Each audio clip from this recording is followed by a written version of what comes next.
Part 2. I should have known better. I've moved out like he asked and got my own place. I gave him the code to my place, and although he forgot it, he did come by this morning to hook speakers up around the TV for me. And he stayed for about 45 minutes and we just talked about random things. But that may be because he had just finished working a 29-hour shift and he was tired on my couch. I went to a counselor and I feel like nothing was accomplished with him. It was a pretty poor session and he didn't help at all. I feel like I need to keep seeing a counselor, but now I don't know what we'd talk about seeing, as my husband wouldn't be there, I don't think. At least not yet. I've been reading my books on being a better wife and ways to cope with an affair. And why I may have had my affair. He's seen me reading these books, and although he hasn't said anything about them, I can tell he appreciates it. We had a long text message conversation last night while he was sitting at his work desk for 29 hours. We also had a 30-minute phone convo just for fun while I was grocery shopping. Neither of these conversations included the other man, the affair, or any anger. In fact, my mom and I are taking a painting class this weekend and are also looking into cooking classes so that I have new hobbies and things to discuss with him. And when I told him about this, he got excited for me and was thinking about new hobbies he may look into. Well, I'm kind of out of ideas now, and the idea of me just sitting here and waiting while not doing anything to help our marriage seems unproductive. He's going out of town for about 2 days again this weekend, which worries me because his dad is going to drill back into his head that I am no good and to never talk to me again basically, which will set us back a few steps. Is there anything I could do? And I am confused as heck about my counseling session still. Isn't it supposed to be helpful? The counselor was more confused than I was and spent 25 minutes or so talking about his own dang marriage. My husband is most definitely angry. I am not saying he is indifferent, but he told me he wants to start seeing me when he believes most of our convos will be about our day-to-day life and that this issue will be an afterthought. He wants to move past it, I can tell. He is calling me baby, sweetie, all the old terms of endearment again. He has also started joking around about the things we used to. And although when he asked me to move out, he said we should start off seeing each other extremely slow, like once every week or two, he has actually been seeing me every day still. His dad can have whatever thoughts he wants. And no, if I had a son whose wife cheated on him, I am almost certain that while I would be disappointed in her, I wouldn't hate her or talk crap about her. Just like when my whole family thought he cheated on me 2 years ago. My parents were disappointed but still were supportive of our marriage and still made sure we could work it out, since we both wanted to. His dad is extremely self-absorbed and doesn't even trust his own wife. He thinks he is God's gift to the world and talks down on everyone, including his son. In the past, his dad has swayed him to do things he shouldn't have done. I don't know if he is still listening to him or not, because even my husband understands how his dad is. I never looked at my husband like a child. That is another assumption made by someone on this forum. Not surprised anymore. And not the counselor was honest to God just talking about his marriages. Only one reference he made to his first marriage was somewhat related to what I was even there for.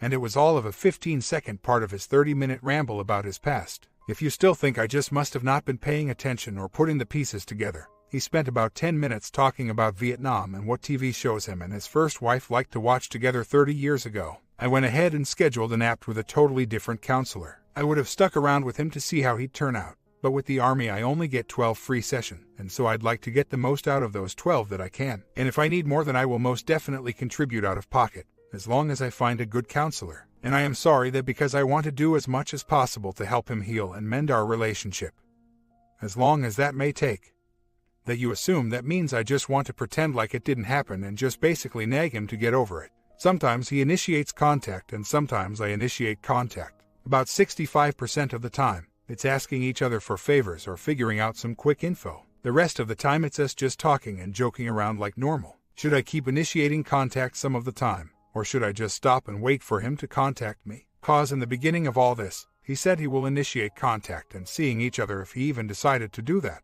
But we're seeing each other daily and calling, texting each other about 10 separate times a day. I want to respect what he said earlier, but at the same time he isn't even doing what he was saying he would, and so I feel if I just cut down on my contact with him it may make him feel I don't care anymore or something. I have no blame to put on him. Yeah, okay, our bonding life wasn't good at all to me, but it was to him. But that had nothing to do with it because I had been putting up with it and had no intentions of cheating. Not until he deployed for a year and I got lonely. So, my choice to cheat, stupid me, was pretty much all on me. No motivators besides pure loneliness. If the physical thing were maybe a motivation, sometimes I think what if we had mind-blowing sex all the time? I would have turned the other cheek with the OM because I knew what I'd be getting when the husband got home. It would only be like 10% of it at best. I don't know though, maybe in counseling I will discover it was more than that and I was longing for good bonding again. But for now, I know that me being lonely is what caused this affair and I place no blame on him. I will just say to him I am confused and I will wait for you to contact me as I want to make sure you don't think I'm smothering you, or something better worded but along those lines. I have my husband's Facebook password and him and his ex-best friend's ex-girlfriend were meeting up last week 3 hours away for drinks to talk about my affair. He went to Otherford again yesterday and I checked his FB account and this same girl sent him a list of hotels in Galveston to check out. I called him and asked if they were a couple and he said no, but we will talk about it later because they were together right now. So, I texted him and he said they are not a couple but he enjoys talking to her and that the hotel thing was because him and his best friend and his wife were looking into going to Galveston for a short vacation and him and this other lady were thinking about going with. I am so hurt. I know I caused this and I had the affair. But the fact that he's doing this within 12 days makes me wonder if this marriage was even that important to him to begin with. I feel like killing myself honestly, mainly because I am trying everything I can to be the best wife possible, and I'm about to move out of this apartment and into my old house with him and force myself to be there. I am so hurt. I feel like an idiot for saying that, but the tears are coming down so hard right now and I am in a crazy amount of pain thinking of them out to dinner together right now. I am calling in on Post Chaplain because I don't trust myself right now. When I say I am going to force myself back into the house, it's not that I don't want to be there. I want more than anything to be there. He told me if I want any chance at reconciliation that I need to move out. So I got an apartment the very next day. I believe that they aren't a couple but they are planning on getting a hotel room together on a vacation we planned together. I am sure by whatever time this vacation happens, they will be in the same room. Well, actually my main goal is to get our marriage back on track, but I need to do the other stuff to get there. Here's the thing though, I am in an awkward position right now. I can't be all like quit talking to other females. You're still married because of what I did obviously, but him telling me there is a teeny tiny bit of hope for us. Then going out with a female friend isn't helping anything. I feel though that since he hasn't told me to go away, he owes our marriage something until that point. I would love to ask him to remain free of female friends until that point, but don't know if that's inappropriate. He said to me that if I want any chance in this relationship being fixed, I need to move out. So, I did. He said he needed to clear his mind and he's afraid that if we live in the same household, I will pressure him to be with me. My intentions were to just live life the way I am living it here in this apartment and hope he decides to work on us with me. I wasn't going to sit there and say, you have to be with me or else. But this chaplain we are seeing on Tuesday is very much wanting us to live together, and so I am hoping having such a respectable figure tell him this will make me not look like such a bad guy for moving in. I am moving back after the Tuesday apt I've decided. At least I will have someone else in front of him agreeing that I should. Absolutely nothing good is coming from me in this apartment. Well, before this other female, I was doing okay and focusing on me and I thought him and I were making progress, but apparently not quite the progress I was hoping for. I am so confused. Just the other day he said he wasn't looking for a relationship. He doesn't trust any females now. And he's stuck on me. He tells me today he has no feelings for her and they aren't having sex. However, it's been 5 hours since his phone died and it hasn't been back on since. I am hoping it means he fell asleep, but my emotions and anxiety are thinking OMG what if he is with her again. So, what is he doing or what are his motives if he isn't trying to be in a relationship or have sex with her? Is he lying? I always had intentions of telling my husband for one thing. I told the OM I was going to, and the OM started nagging me after my husband was home for one day as to why I didn't tell him. And I said because he just got home.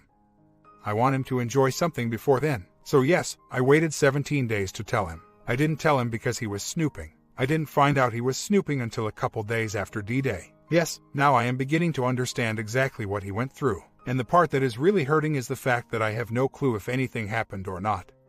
It's just me guessing. But from everything I've read, him having a revenge affair is just going to hurt him even more. Last night when his phone died at around 10 p.m., I called him one last time at 2 a.m. and it was still dead. I called him this morning at 10:45 a.m. and it was no longer dead. So, he either was out and about and then came home after 2 a.m. and charged his phone, or he went to sleep after his phone died and charged it in the morning. Probably the first thing. The only thing I was going to force was moving into my own home. I didn't say I was going to tell him not to talk to anyone and be in a marriage bubble. Do I want to tell him that? Yes. Am I going to? No. I will strain the fact that if he isn't telling me yes or no, he needs to hold off in this planning vacation. And I've said it several times now. The only work I need him to do is attend MC with me. That was it. I didn't say he has to do other stuff, but I need him to do that until he tells me to leave him alone for good. And he said yes. I have a right to be upset at this situation, just like my husband has even more of a right to be angry since he didn't cause this situation. Just because I did this doesn't mean I can't be disappointed or upset.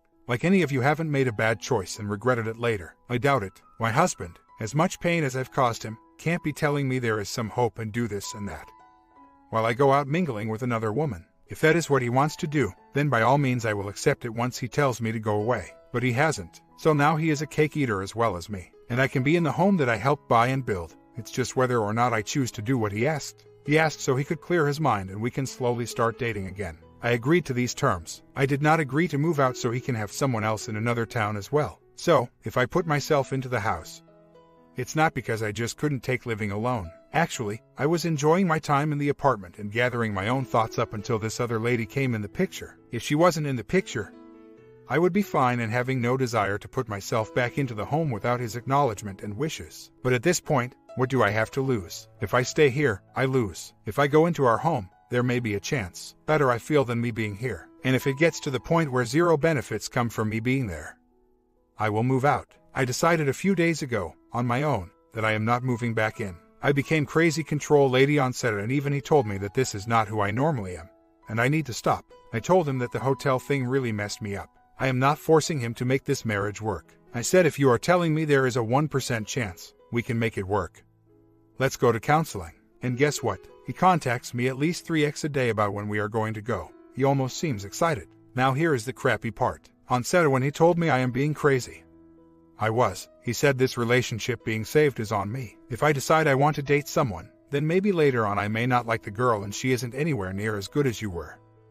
Then we can work it out. Or maybe I don't want to date. I am not trying to date anyone right now, but if it happens, you need to accept it. Because like I said, I might end up coming right back to you. But if you date anyone, you can consider this marriage 100% completely over. I could get over him being with someone else. I could get over almost anything for a certain period of time. But for some reason that last line of his struck a nerve, and unfortunately, I have been extremely numb since the conversation. He still says they haven't had sex or anything. And I do believe him because he had the opportunity to stay in Worth for one more day and he chose to come home early.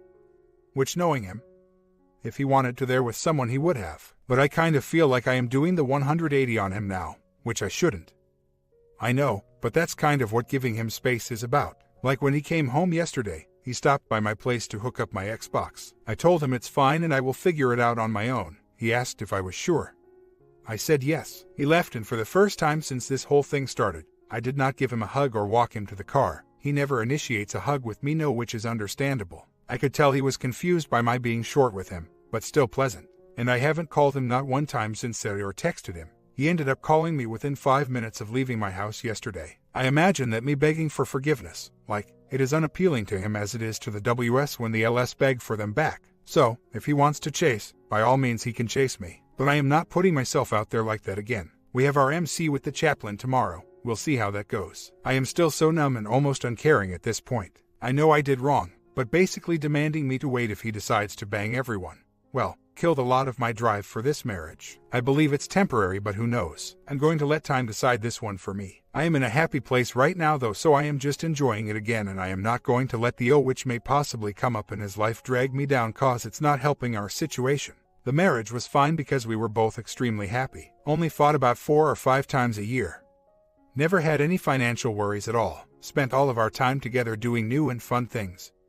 And we both were doing well, him in his career and me with my school. Just because I cheated, doesn't mean our marriage sucked, as much as I am sure you wished it did. It seems like I cheated out of selfishness and loneliness. If my age is creeping out, then so be it. I am 22 years old. I have seen people of all ages acting like this. I am numb, to the point where I just don't care. And me looking at his Facebook or phone records to see how much time he puts into this wasn't doing anything to help me at all. So, I am done. He doesn't want me trying so hard to fix the marriage. He wants to be chill about it. And coincidentally, me focusing on myself and not worrying what he is doing, is making me, yes, me, I am being selfish here again, feel like the old me who is mentally stable, and it seems to be making him more intrigued by me. But if it doesn't work out, I can't stop him from doing that or doing what he wants to do. So be it. Some of you guys are as informative as a therapist almost, while others help me out as much as a dirty sock. And with that, I am going to take my dog out for a run. Also, to add, I honest to God think he was trying to mentally punish me with the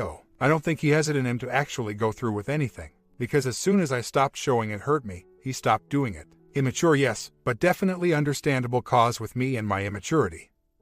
I would have done the same thing, I am sure, which doesn't help anyone. He just called. He claimed he called to ask if I wanted our exercise mat to put under the dog's kennel. But that was a 2-second part of the convo. He was actually calling to see what I was up to and what I was doing. So, I will continue letting him go at his own pace. But yes, digging through to his stuff to find out what he was doing was completely detrimental, and I hate turning into crazy lady. The chaplain said he was going to call me back when he's in his office to schedule a time for us to come in tomorrow. I've already tried to ask him if we can just be exclusive in our convo on Saturday, and he basically thought that was hypocritical of me to ask. I do see his point. Almost anything I ask of him sounds incredibly hypocritical.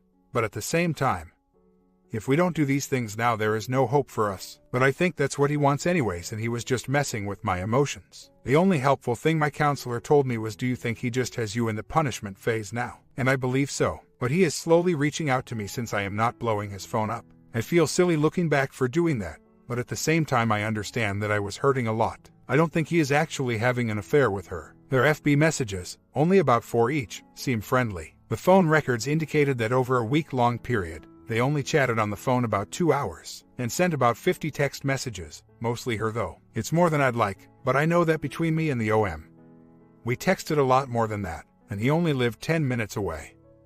Not 3 hours like the O, so he has only seen her 4 days max since he only can go there on the weekends. Plus, like I said, he had no work from Thursday to Monday, and he chose to leave late Thursday night and came back Sunday evening. I know when we were dating and he was in the army, he'd fly to Texas and we'd spend every hour possible with each other till he had to go back to TN, so he cut the trip 1 day shorter than he had to. Plus, he said there wasn't any emotional or physical stuff happening. But yes, this is still cake eating if he intends on doing it later. I will see what this chaplain has to say tomorrow, because I still very much want to make the marriage work. However, my crazy attitude that I had this weekend has to be over. I am not asking him to choose to be with me forever, but I am asking if he has a little bit of hope for us like he says he does, to be willing to accompany me to MC, which he is, and not hang around other women in large amounts, which he is doing and shouldn't at this time. I honestly don't think he could go through with a revenge affair, but I might be completely incorrect as he was in thinking I'd never cheat. Speaking of that, yesterday I was running late for work and I accidentally left my wedding ring on my kitchen counter. I always still wear mine, he hasn't been, and I got approached by 3 men during my 7-hour shift. I told them all I was separated and I cheated on my husband and I am trying to make it better. And it is disgusting how they all said that it's your husband's fault you cheated.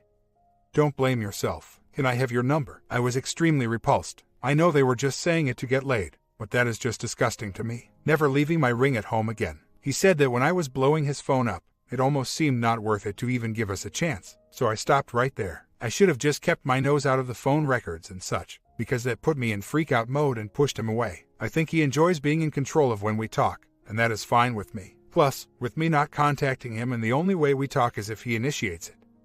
It lets me know how often he wants to talk and that he is talking to me solely because he wants to talk to me. I think it is easier this way, at least for me. But apparently, it's easier for him too since this is what he wanted. Yeah, that whole being 100% honest, and if you don't tell him something that's lying by omission also pissed him off. I remembered a piece of information that I deemed necessary to tell him that he hadn't asked about, and I told him and he blew up, cussing and screaming, all that. A brief synopsis. During the deployment they get to come home for 2 weeks. In the middle of this 2-week period, the OM had the brilliant idea, complete sarcasm, to show up at my house at 3 a.m. and ask my husband to help jump his motorcycle battery. When the doorbell rang, I immediately knew who it was and I went into the bedroom to pretend to be sleeping because I had no idea what the other man was doing. The next day I texted him asking, what the hell was he thinking? And his answer was, well, you talk so highly of your husband, so I wanted to check and make sure he is really a good guy for you. I was about to kill the OM anyways. Months later my husband was still asking all the neighbors if they knew this man because apparently the other man said he lived down the street. So, I figured since the show up bothered him so much and he was still so confused about it,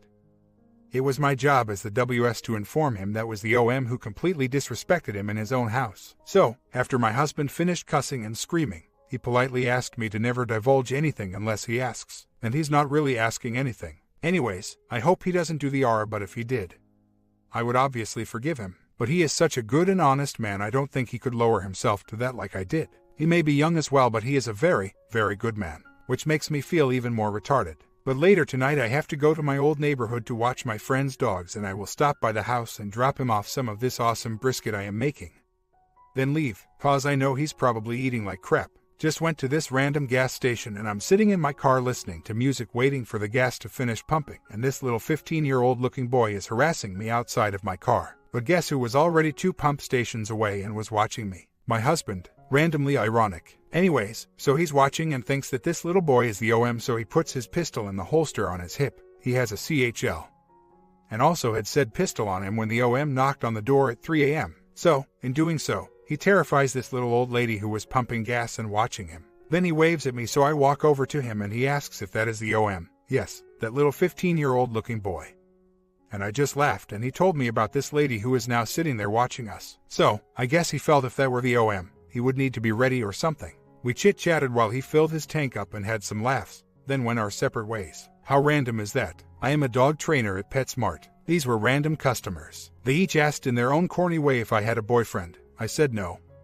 I am married. 2 of them asked why I wasn't wearing my wedding ring. Looking back, now I should have just left it and I forgot it, but it does feel nice to talk about my current huge self-inflicted problem. I have before forgotten my wedding ring, and never had this problem. It's almost like I reeked of separation or something. However, I wasn't flirty in the slightest, nor showing any interest. In fact, the last 2 guys, I was currently crashing after my energy pill wore off, and don't see how my attitude was attractive at all. I was grumpy, sleepy. The first guy ended up talking to me for an hour.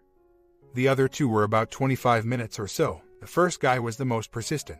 I do not know these people. I was just doing my job. But yes, they were all jerks and trying to take advantage of my situation. I do have an issue with trusting people too much. I try to think that people are mainly good and have mostly good intentions. These men seemed fine to discuss this with until they brought up exchanging phone numbers and hanging out. They weren't in my training classes though. In between classes, my job is to sell training classes and help customers find things in the store. One started off with looking at kennels, the other dog food, the other floor cleaner. I am extremely open. I never viewed it as something negative. However, I would never discuss this with someone in my classes. But if they approach me in an unprofessional way, I feel I can be more open about my normal self and less of a salesperson. And honestly, most of my friends do not know about the affair, even with my husband exposing it. I just don't feel like telling everyone yet because I feel it's none of their business. However, I guess telling strangers is a little therapeutic, even if their intentions aren't the same as mine. If I spent 2 hours talking about my personal life, I am pretty sure my manager would have been angry. The reason the first guy got an hour of my time is because he just got a new puppy and needed help with basically everything. Near the last 20 minutes is when he openly admitted he was interested in me, and I told him I am married. Then we'd go back to dog stuff, and he'd bring up a relationship again. Then back to the dogs. Same with the other 2 as well. I don't go to work to get people's numbers or chit-chat about my personal life. Although some customers feel the need to tell me all about theirs. About 85% of the conversation for all of them was about the dogs, all turned back to that subject by me. The last thing I want is to bring another male of any type into my life. Right now, I am staying away from all men who aren't my husband like the plague. Every job I've ever had has been about customer service. A lot of my jobs have been almost only paid through tips. I have very good customer service skills, and I can listen to a customer talk about themselves and keep a smile on my face for hours. And in nursing school, now I get to listen to my patients. To me, it's purely customer service and being polite. Not that this matters to any of you guys, but if you saw my post a while ago. I only like black men. I haven't been attracted to a white man since I was 12, and no other race besides black has been appealing to me since then. None of these other men were of the race I prefer. So I can guarantee that my friendliness had nothing physical or other motives to it. I was more interested in their dogs and helping them out with that problem. But yes, I am a very open individual. In fact, that is what attracted the other man so much to me. He said that while all the other employees treated him poorly, I am the only one who helped him with a smile on my face and didn't care that he dressed in basketball shorts. And I was just a nice person. My customer service skills are the reason I get a raise every 3 months. And I have been acknowledged by the regional manager here. But I am aware I should have cut the conversations short. I guess it's just nice to talk about. Anyways, my husband asked me out to dinner last night. We had fun, maybe cause the margaritas were only $2 search with the special. Everything was good. Then at the very end of the meal, I think he had a trigger. I asked him what he was thinking about because he got quiet and he kept saying I didn't want to hear it, but I finally got it out of him. He asked if the other man and I went there before. At first, I said no, but then I felt that his question was close enough to need a different answer, and if I would have omitted it, it would have been trickle truth, which I am trying my best to make sure that doesn't happen. So, I told him that we never ate there together. But on one occasion the other man did order some to go and brought it to my work. He left the question alone after that. Later that night we texted about some random stuff, then went to bed. So that was a nice little step for us. He also told me he probably isn't going to go to Galveston with his friends, and the O anymore, and it was probably just all talk, but that he'd like to go at some time. I'm guessing he's saying alone. Hopefully, if that's the case, we will be on good enough terms to go together and have some fun on the beach. I am taking this day by day, as is he. As for the penis thing, yes, the other man was bigger than my husband. I've only seen 8 penises in my life, up close and in person, and 2 were not asked for or wanted. I've slept with 6 men in my life now. My husband has slept with like 20 to 25 before we got together. I'm about to go to my old house to pick up my paycheck since they mailed it there due to me changing my direct deposit. Lately, every time I see my husband, I want to molest him, and every time I see him it gets harder and harder to, but that's what I have to do. The selfish idiot in me almost wants to taunt him so he can't take it anymore, but then that wouldn't do anything good, so I am not.